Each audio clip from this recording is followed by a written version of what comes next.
الحمد لله رب العالمين الصلاة والسلام على أشرف الأنبياء والمرسلين نبينا محمد وعلى آله وصحبه أجمعين أما بعد السلام عليكم ورحمة الله وبركاته. Sounds like you haven't eaten all day.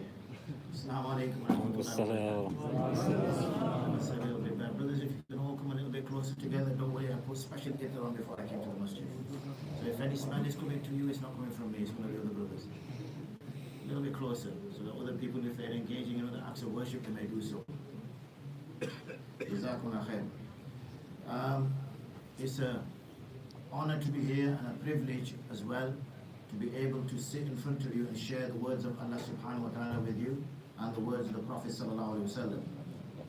I hope that over the next sort of 4 weeks, I am able to share with you the understanding through my teachers and my studies that I've achieved over the years, to share what the Qur'an has to offer to each one of us.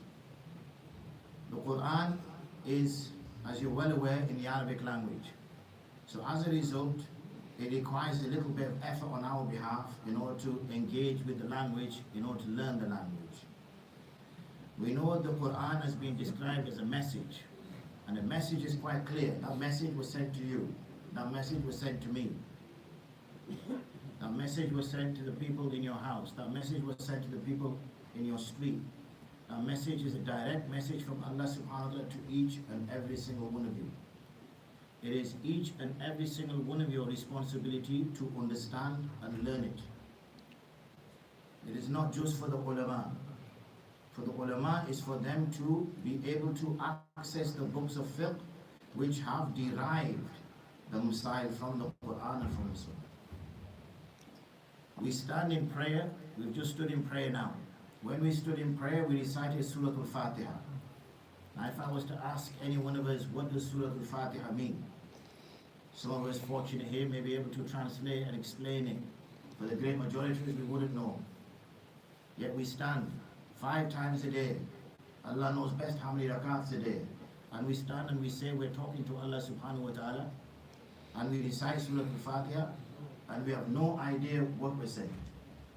We have no idea if the words we're saying is benefiting us, or we have no idea if the words we're saying is harming us.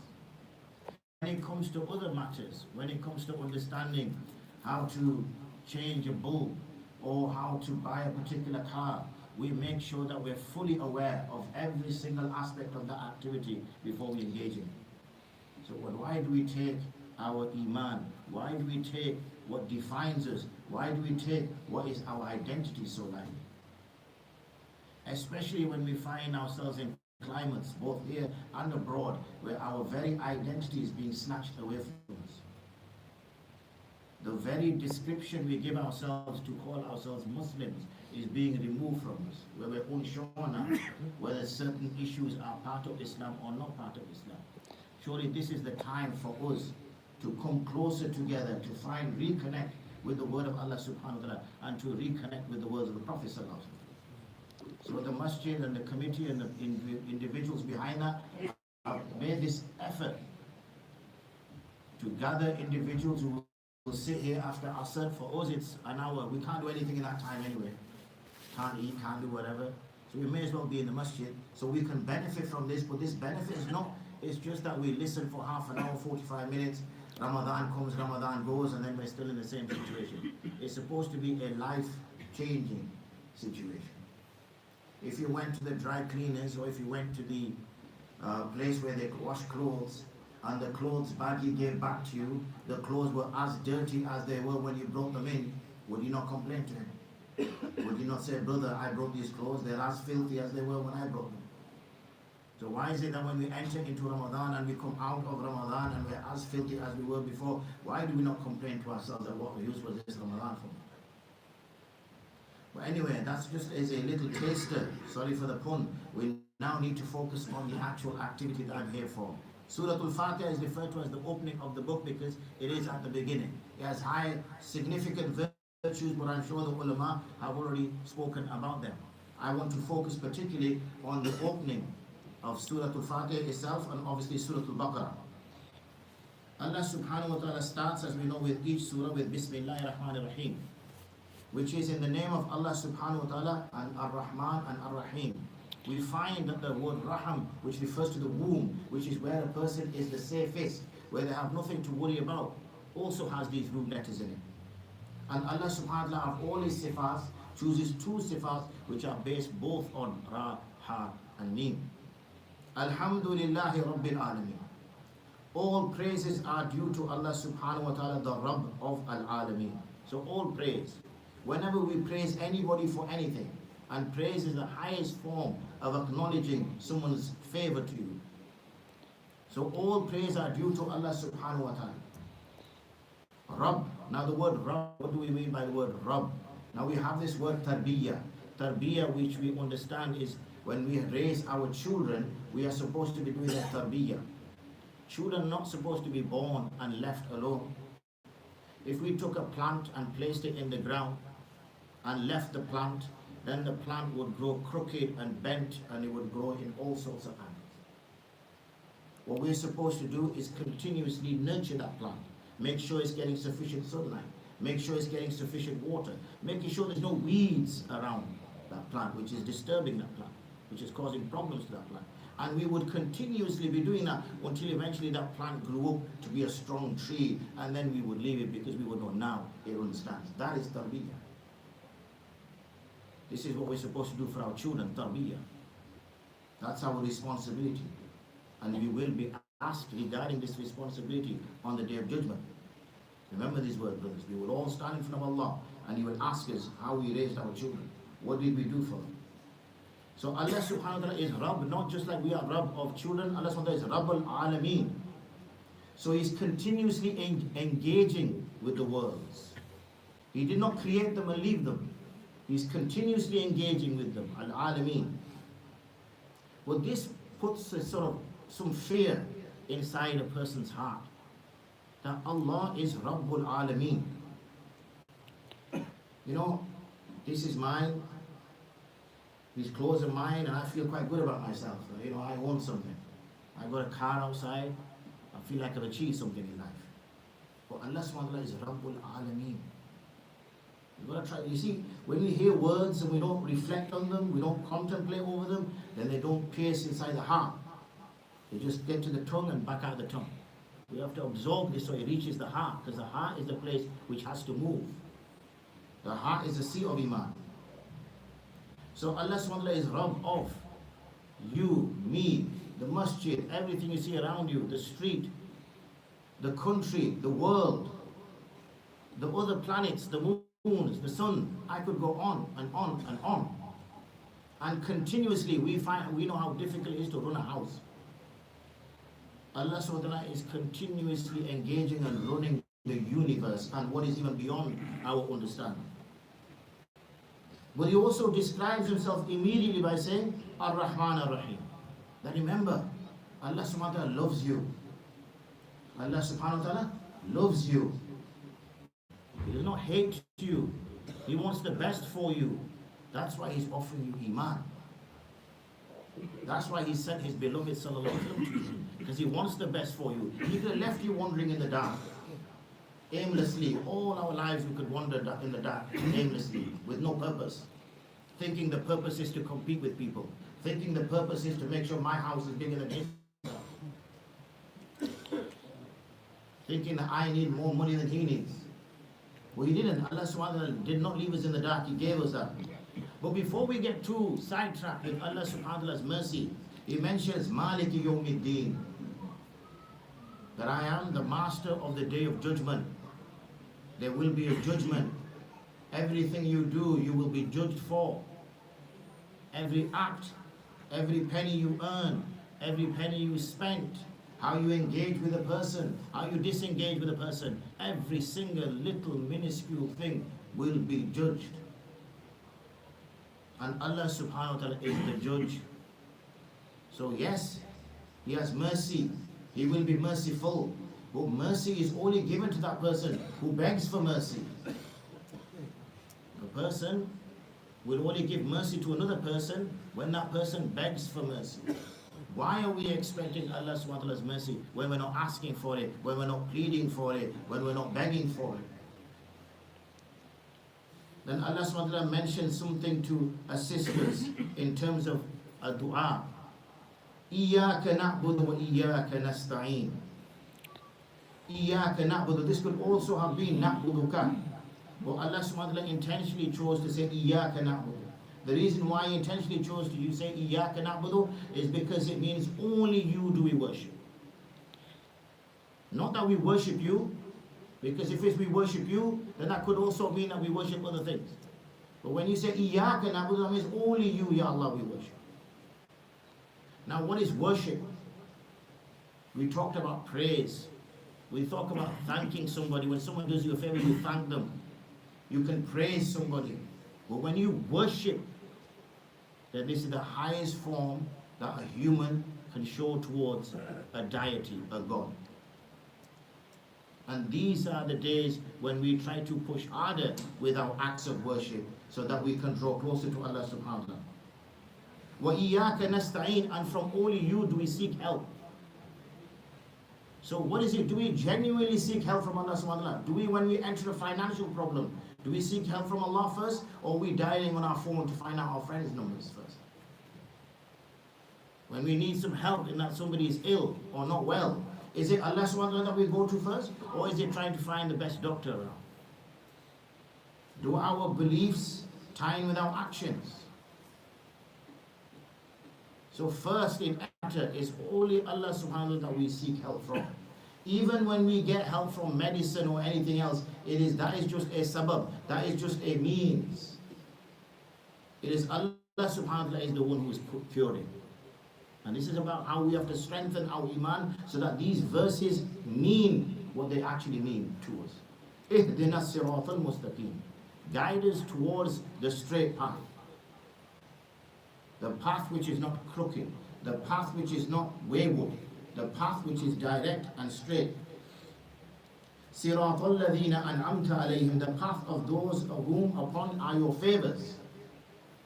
غير المغضوب عليهم ولا الضالين. Nor those who have earned your wrath, nor those who have gone astray. Those people who earn Allah subhanahu wa ta'ala's wrath are those people who have knowledge of what they're doing and they still do wrong. They have knowledge that what I'm doing here is wrong. I know that this is wrong, and the person still does it. The wrath of Allah subhanahu wa ta'ala will be sent on that person. Whereas the other person who is daleen is unaware. He's oblivious. He does not know what's right, what's wrong. He just goes by whatever people say. He's just a sheep following the crowd. Then he becomes the daleen. Bismillahirrahmanirrahim. Alif Lam Mim. ذَلِكَ الْكِتَابُ لَا رَيْبَ فِيهِ. This is that book in which there is no doubt. So if there's anything in this Qur'an that we find we struggle, then the doubt is somewhere else, not in the microphone. The doubt is somewhere else. The doubt is in the heart. Because this book, Allah SWT Himself has said, there is no doubt in this book. هُدًى لِلْمُتَّقِينَ. It's a guidance for the people of taqwa. Now this word taqwa is a very difficult word to try to explain in single words. Taqwa has been explained by many ulama in different ways. God consciousness, God awareness, being aware of Allah subhanahu wa ta'ala, orientating your life towards Allah subhanahu wa ta'ala. Many things have been mentioned, but here Allah subhanahu wa ta'ala describes what He refers to it. الَّذِينَ يُؤْمِنُونَ بِالْغَيْبِ. The first thing He says, Allah subhanahu wa ta'ala, is there are those people who believe in the unseen. They believe in the unseen. And we have a narration from the Prophet ﷺ where he says, وَدِدْتُ أَنِّي لَقِيتُ إِخْوَانِي. Look at the words the Prophet ﷺ uses. وَدِدْتُ, I love that I meet my brothers. This is your Prophet. I would love to meet my brothers. And this shows the love of the Sahaba. The Sahaba says, أَوَلَيْسَ نَحْنُ إِخْوَانِكُمْ. Aren't we your brothers, O Rasulullah?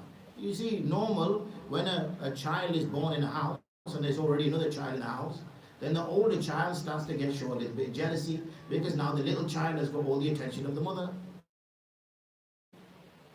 The child now starts playing up, drawing his attention towards himself. Similarly, the Sahaba also said, Ya Rasulullah, aren't we your brothers? So Rasulullah said, no, antum ashabi, you are my companions, you are my colleagues. Walakin ikhwani, however, my friend, my brothers are those amanu bi wa lam yaruni. They believe in me, but they have not seen me. They believe in me, but they have not seen me.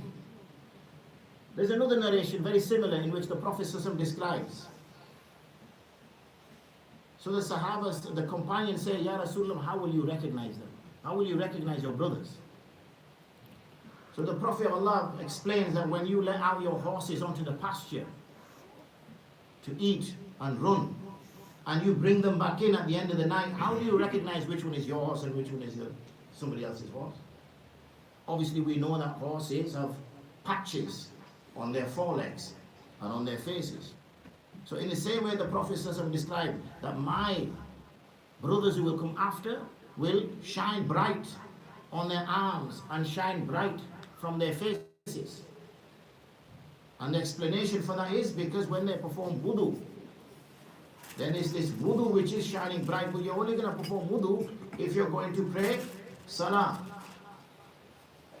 You're only going to perform wudu if you're going to pray salah. If you're not going to pray salah, then you're not going to perform wudu. So how is the Prophet ﷺ going to recognize us if we're not praying? How is the Prophet ﷺ going to recognize us if we're not performing wudu?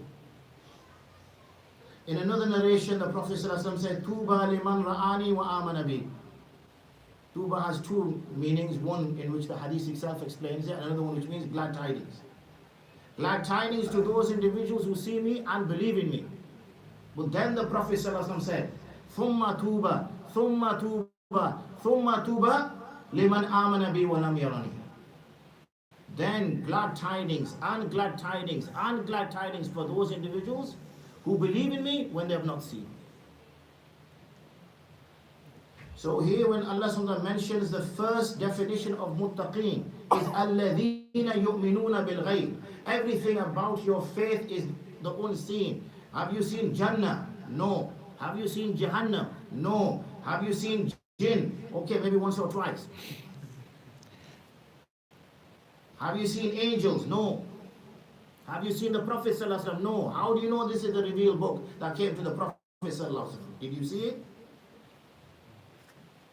Have you seen the Sahaba? No. Have you seen all the Anbiya? No. You've not seen anything. You believe blindly, you accept. Without any daleel, without any evidence. This is the sign of taqwa. And the Prophet ﷺ gave the glad tidings to all of us here. And a higher rank and a higher status. But there's more. We don't just settle for iman. وَيُقِيمُونَ الصَّلَاةِ. And they establish salah. Pray, establish it. Make sure that they've understood the rules of tajweed. Make sure that they understand the fiqh behind their acts. Make sure that they're involved in a masjid. So there's a masjids or masajids and madaris which is educating further generations. Because there may be a masjid now, but who's to say this masjid will be empty the next generation? So they partake in that. This is not iqamah of, this is not establishing salah if we make sure for the next 3 weeks or 4 months salah is taking place. It's to ensure that the generations which come after have the same faith and same understanding. وَمِمَّا رَزَقْنَاهُمْ يُنْفِقُونَ. And from that which we have given them in sustenance, they spend. Look how Allah SWT describes it. He says, وَمِمَّا رَزَقْنَاهُمْ. We gave to them. We gave to them as rizq. It's like the way a father or mother may test a young child, just to see if the child is greedy. So they'll say to the child, I went to the shop, I bought you some sweets. The child gets really happy. So he hands all the sweets over, full bag. The child gets really happy, opens the bag, puts a hammer on. So then the mom says, give me one. She does not need that sweet. She's testing the love of the child.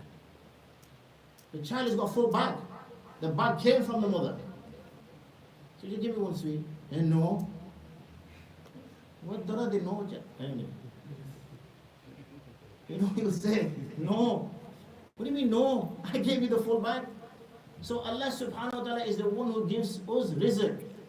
He first gives us the life, the brain, to go get a job, to go get educated, to earn money. We earn that money. And we say, I earned it. Really? We earn that money. Then Allah subhanahu wa ta'ala says, that money which you've had for a full year, over your expenses, over what your day-to-day needs are, only give 2.5%. And don't even give it to me, give it to the poor people. And then we say, wow, 2.5%. It's like extortionate. I don't even get that much interest on my bank account, bro. If I did that, I work it out, by the time it's 2,126, I might be poor. Nobody became poor by giving their zakat. If people became poor by giving their zakat, Allah subhanahu wa ta'ala will not enjoy it upon them, because He does not want poor people in the first place, but He does not want us to allow poor people to exist. So Allah says, وَمِمَّا رَزَقْنَاهُمْ يُنْفِقُونَ وَالَّذِينَ يُؤْمِنُونَ بِمَا أُنزِلَ إِلَيْكَ مَا أُنزِلَ مِنْ قَبْلِكَ. And they are those individuals who believe in that which is revealed to you, O Muhammad sallallahu alaihi wasallam. They believe in the book. And we know that there's different types of revelation. There is the revelation which we find here in the Mus'hafs. But there is the other revelation which the Prophet sallallahu alaihi wasallam's actions, his orders, his prohibitions, his behavior, his sunnah. That is also revelation. Whenever it is a religious matter, whenever it is a matter of religion, then the Prophet's actions sallallahu alaihi wasallam are also a form of revelation. وَمَا أُنزِلَ مِنْ قَبْلِكَ. And they also believe in that which came before. So we don't deny the Torah, the Injil, and anything which came before. What we may find in some form in the Talmud, which we might find in some form in the Old Testament, which we might find in some form in the New Testament. Because we don't know which words which are being translated are still the original text. So we show the same respect towards it. But that which is clearly contradicts the Qur'an, then we can openly say that this is wrong. This is the addition of mankind. People have added to this. People have deleted something from this. وَبِالْآخِرَةِ هُمْ يُوقِنُونَ. And when it comes to their akhirah, they have yaqeen. Yaqeen is certainty. They don't believe. He doesn't say that yu'minun. Allah subhanahu wa ta'ala does not say وَبِالْآخِرَةِ هُمْ يُؤْمِنُونَ. He said وَبِالْآخِرَةِ هُمْ يُوقِنُونَ. Yuqinun, yaqeen. Yaqeen means certainty. It does not mean to believe in something. It means certain. It's like you know guaranteed that I could die and then there will be Yawm al-Qiyamah in front of me. That's how the person, a Muslim, has been described as a person with taqwa, has to believe. Do those types of beliefs make their way into us? Have we really engaged with this? Do we have time to sit around waiting for death to come without having reached this stage? We don't. What would be the stage if we reach this stage? Allah subhanahu wa ta'ala himself says, أُولَٰئِكَ عَلَىٰ هُدًى مِّن رَبِّهِمْ وَأُولَٰئِكَ هُمُ الْمُفْلِحُونَ. They are those individuals who are upon a guidance from their Rabb, and they are those who will be successful. What do we want to achieve? It's always that word, I want to be successful. Whichever method that person wants to be successful, whether it's looking good looks, you make a big effort standing in front of the mirror, make sure, I look good. Why?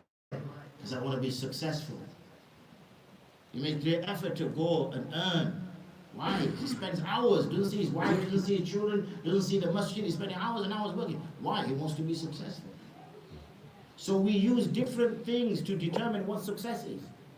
We say success is a person who's wealthy. We say success is a person who's got a big house. We say success is a person who's got degrees. We say success is a person who's this. So we have our own criteria. Yet the Creator has His own criteria. And we can run aimlessly and blindly achieving our success. But this is not worth an iota when we all reach old age, assuming we get there, and we are shrouded in 3 pieces of shroud and placed in a hole, and soil enters our mouth. Then the money has no value. Then the house has no value. Then those good looks have got no value. Then the only value would be this. So this is about the ulama say is to die before you die. This is what they mean. You die before you die. You reach the stage of your grave whilst you're still alive. So you can still take benefit, because once a person has breathed his last, he can't say, can I just have 2 more minutes here? Can I just go back for like split second, 30 seconds, just give me 30 seconds here. No more. Whereas now, we want to burn 30 seconds because we think, where's this 30 seconds going to go? There, we will be begging for 30 seconds to make a difference. That will be the difference. إِنَّ الَّذِينَ كَفَرُوا سَوَاءٌ عَلَيْهِمْ أَنذَرْتُمْ أَمْ لَمْ تُنذِرْهُمْ لَا يُؤْمِنُونَ. As for those individuals who deny Allah subhanahu wa ta'ala, it's the same whether you warn them or you don't warn them. Now, we know the Shani Nuzul, we know why these particular verses were revealed. However, whatever I try to do, whenever I do Dars of Qur'an, I try to make it applicable to every single one of us. So if we are being warned about Allah, if we are being warned about the hereafter, and it has no impact on us, it has no impact on us, then we should be fearful. Because Allah subhanahu wa ta'ala has described those people, He says, خَتَمَ اللَّهُ عَلَىٰ قُلُوبِهِمْ وَعَلَىٰ سَمْعِهِمْ وَعَلَىٰ أَبْصَارِهِمْ غِشَاوَةٌ. Those people, Allah subhanahu wa ta'ala has placed a seal upon their hearts. Their hearts are locked. You can sit and give a bayan all day long, verse after verse, hadith after hadith, and he's not even budging an inch. Nothing is moving inside. His heart is dead. No impact. Why? Because Allah subhanahu wa ta'ala can seal the hearts. And then over sam'ihim, they're hearing. So the person is watching you, is hearing you, but he's not listening to you. Because listening is an active act, whereas hearing is passive. We may hear a car go down the road. That's hearing. We're not sort of like listening to it. Oh, that sounds like an R3. Yeah, no, R3. Maybe it's got, it's got like gearbox has been modified. We're not listening to it. It's just a sound. What happens is the Qur'an, the Hadith, good advice just becomes a sound. Because we're not listening to it. We're not pondering over the words. What does this mean for me? How does this impact me? وَعَلَىٰ أَبْصَارِهِمْ غِشَاوَةٌ. And we have placed over their eyes a veil. وَلَهُمْ عَذَابٌ أَلِيمٌ. So their punishment in the world is no guidance, and their punishment in the next life is a painful punishment.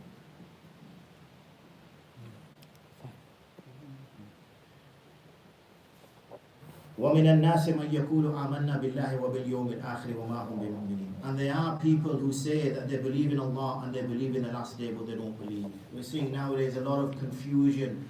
Many people, especially on social media, whether it's Twitter or whatever else that's out there, who claim to speak on behalf of the Muslims, who claim to say that they're Muslims, but they're engaging in behavior which is contrary to Islam. And then say, this is halal, and this is halal, and this is halal. And unfortunately, because we're not doing much tarbiyah, our young children have got these phones, have got these devices, and they're learning about what's halal, what's haram. Not from scholars, not from places of learning. So you have ulama coming over this week. Really, at this time, the masjid should be full of young blood. Should be full of them. Where are our children? If they're not here, where are they? It's our responsibility. Because somebody is educating them about Islam.